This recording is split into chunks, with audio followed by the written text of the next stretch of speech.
तो ये दोस्तों, कैसे हैं आप सभी लोग। बहुत बहुत स्वागत है आपका मेरे चैनल में। तो यार, इस साल की much much awaited series Kota factory season 2 finally जो है नेटफ्लिक्स के ऐप पे रिलीज हो चुकी है। और भाई, सबसे पहले मैं बता दूं कि इस वीडियो में हम उसका एक एंडिंग एक्सप्लेनेशन करने वाले हैं। तो भाई, अगर आपने वो सीरीज अभी तक नहीं देखी है तो जाइए नेटफ्लिक्स के ऐप पर, और 5 एपिसोड ही सीरीज में 40-40 मिनट के, फटाफट जाके देख डालिए और फिर इस वीडियो को जो है देखिएगा। सबसे पहले, अगर आप फिर भी यही है तो मैं क्विक रिव्यू दे दूं अगर सीरीज का, तो भाई मैं कहूँगा कमाल। भाई, बहुत बहुत कम सीरीज ऐसी होती हैं जिनके सीजन 2 पे जितनी एक्सपेक्टेशंस होती हैं वो उस एक्सपेक्टेशंस पे जो है डिलीवर कर पाती हैं। वरना इंडिया में जितने भी सीक्वल्स बनते हैं भाई, सारे के सारे जो है सीजन 1 से ठंडे ही होते हैं। लेकिन कोटा फैक्ट्री के साथ ऐसा बिल्कुल भी नहीं होता है। सीजन 2 सीजन 1 जितना ही इक्वली एंटरटेनिंग और आपको जो ज्ञान दे जाता है, जो आपको लाइफ लॉन्ग जो है याद रह जाएगा। और दोस्तों, बस छोटा सा क्विक रिव्यू हो गया है। अब मैं करूँगा इसकी एंडिंग एक्सप्लेनेशन। स्पॉइलर वार्निंग भी मैंने दे दी है। तो भाई, बिना किसी देरी के चलिए शुरू करते हैं। तो भाई, एंडिंग एपिसोड में टोटल जो है 3 हमें एक्सप्लेन करने के लिए चीज़ें जो है पता चलती हैं। सबसे पहली चीज़ तो होती है कि जो मीना और वैभव ने पेपर सॉल्व किया था अपने जेई एडवांस का, जो उन्हें अगले साल देना है, उसका जो उन्होंने 11th का पोर्शन सॉल्व किया था उसकी कट ऑफ से वो जानना चाहते हैं ताकि उनका अगले साल जेई क्लियर होगा कि नहीं। उसके बाद हम देखते हैं कि जीतू भैया का जो सेमिनार है वो कैसे जाता है, हमें दूसरा एंडिंग ये पता चलता है। और तीसरा एंडिंग जो है, जो लड़की ने सुसाइड कर लिया था उस वाले सीन का है। तो दोस्तों, अब हम बात करते हैं पहले एंडिंग की। सबसे पहले हम एपिसोड की स्टार्टिंग से देख रहे होते हैं कि वैभव, उदय और मीना जो है, तीनों जो है इस साल की कट ऑफ जानना चाहते हैं, क्योंकि उन्होंने भी इस पेपर का 11th वाला पोर्शन किया था। और जब उन्हें कट ऑफ पता चलती है तो भाई उन्हें पता चलता है कि उनका जो है हाफ से कट ऑफ ज़्यादा आ रही है और वो क्लियर हो जाएगा। उन्होंने बताया कि सीनियर्स को बताया अपने कि हमने 3 घंटे लग के पूरा पेपर किया, 11th का क्वेश्चन सॉल्व किए थे। लेकिन सीनियर्स उन्हें बताते हैं, भाई तुमने सिर्फ 11th का पोर्शन सॉल्व किया था, तुम्हें 3 घंटे नहीं, वो पेपर 1.5 घंटे में करना चाहिए था। तो भाई उन्हें पता चलता है कि भाई अभी उनका जेई क्लियर नहीं है, उनको और आगे जाना है और अपनी स्पीड भी जो है इम्प्रूव करनी है। तो दोस्तों, पहले पार्ट की एंडिंग तो यहीं खत्म हो जाती है। उसके बाद दोस्तों, अगर हम पार्ट 2 पे आए तो हमें पार्ट 2 में देखने को मिलता है कि जो जीतू भैया का सेमिनार है वो शुरू होने वाला है। उसके बाद हम देखते हैं कि भाई जो दोनों टीचर्स हैं वो शो अप नहीं कर रहे हैं अभी तक। सेमिनार जो है 15 मिनट में शुरू होने वाला है। लेकिन तभी हमें केमिस्ट्री वाली मैडम का जो है कॉल आता है और वो जीतू भैया को बताती हैं कि कुछ पर्सनल रीजंस की वजह से वो एमर्स इंस्टीट्यूट ज्वाइन नहीं कर पाएंगे। और जीतू भैया वहाँ से बहुत गुस्सा हो जाते हैं, उनका कॉल जो है काट लेते हैं।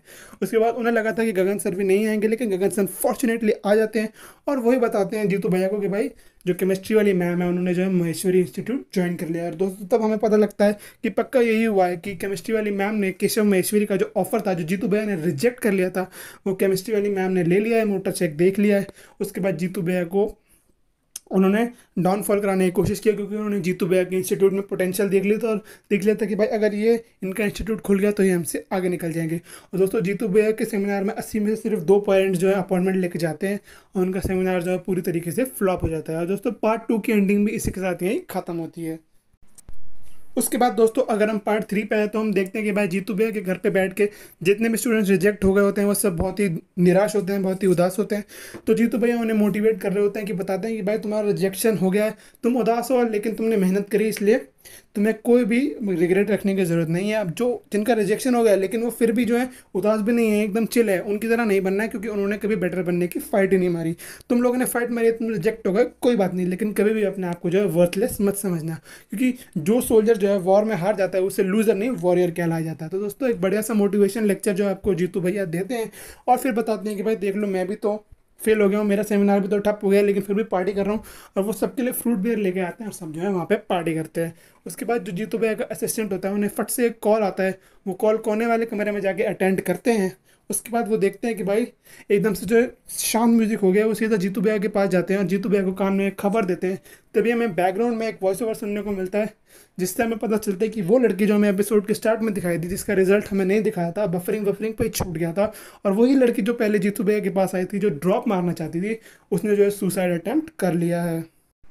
और दोस्तों, इसी चीज़ के साथ हमें इस बात का भी जवाब मिल जाता है कि जीतू भैया अपने कुछ स्टूडेंट्स से जो है क्यों डरते हैं, क्योंकि ये स्टूडेंट्स जो है जीतू भैया के आंख बंद करके सुनते हैं, बहुत ज़्यादा मेहनत करते हैं, बहुत ज़्यादा भोले होते हैं। और अगर भाई इनका जेई नहीं निकलता ना, इतनी मेहनत के बाद भी ये फेल हो जाते हैं, तो भाई ये कुछ अपने आप को हार्म पहुँचा लेते हैं। और वही चीज़ उसी लड़की ने की, उसने जो है सुसाइड अटेम्प्ट कर लिया जब उसका जेई नहीं निकला। तो इससे हमें दिखाया जाता है कि भाई जेई जो है कितना मेंटल प्रेशर डाल देता है बच्चों पे। जेई क्या, चाहे कोई कंपेरेटिव एग्जाम हो, बच्चे इतना मेंटल प्रेशर में आ जाते हैं कि भाई वो अपने आप को हार्म करने तक, सुसाइड करने तक पे मजबूर हो जाते हैं। दोस्तों इसी के साथ ये सीज़न 2 एक सैड एंडिंग के साथ ख़त्म हो जाता है। लेकिन दोस्तों सीज़न 3 पक्का आएगा, क्योंकि भाई सीज़न 2 को जो है बहुत ही अच्छा रिस्पांस मिल रहा है नेटफ्लिक्स के ऊपर। और जो है अपने मेन कैरेक्टर्स वैभव, मीना, उदय और जितने भी मेन कैरेक्टर्स हैं उनकी स्टोरी जो है अभी ख़त्म नहीं हुई है। और हमें सीज़न 3 में जो है इनकी जेई की जर्नी देखने को मिली कि भाई ये जेई का एग्ज़ाम देंगे, इनके रिजल्ट में क्या होगा। और भाई हमें पता लगेगा अपने मेन कैरेक्टर वैभव के साथ साथ कितनों का जेई निकलेगा या फिर नहीं। दोस्तों अब सीज़न 3 के लिए मिनिमम हमें 1.5 से 2 साल तो मुझे लगता है कि वेट करना ही पड़ेगा, क्योंकि वो बताते हैं कि हमें जेई अगले साल देना है। तो हो सकता है सीज़न 3 को भी वो अगले साल ही निकालें, यानी कि इसी टाइम पे हो सकता है कि मतलब अक्टूबर नवंबर या फिर अगले 2023 के जनवरी में सीज़न 3 हमें देखने को मिल जाए। लेकिन देखने को हमें मिलेगा ये तो 100% गारंटी है। और मुझे लगता है दोस्तों उन्होंने राइटिंग भी शुरू कर दी होगी इसकी, क्योंकि टीवीएफ के राइटर्स बहुत स्मार्ट हैं और वो बहुत आगे का सोचते हैं। तो बस दोस्तों यही थी मेरे एक छोटी सी वीडियो कोटा फैक्ट्री सीज़न 2 के एंडिंग एक्सप्लेनेशन के बारे में और इसकी सीज़न 3 की थोड़ी प्लॉट और स्टोरी के बारे में। दोस्तों अगर आपको वीडियो पसंद आई हो तो इसे लाइक और शेयर करिएगा, और ऐसी और वीडियो देखने के लिए सब्सक्राइब जरूर कीजिएगा मेरे चैनल को। मैं आपसे मिलूंगा किसी और वीडियो में किसी और टॉपिक के साथ। तब तक के लिए थैंक्स फॉर वॉचिंग।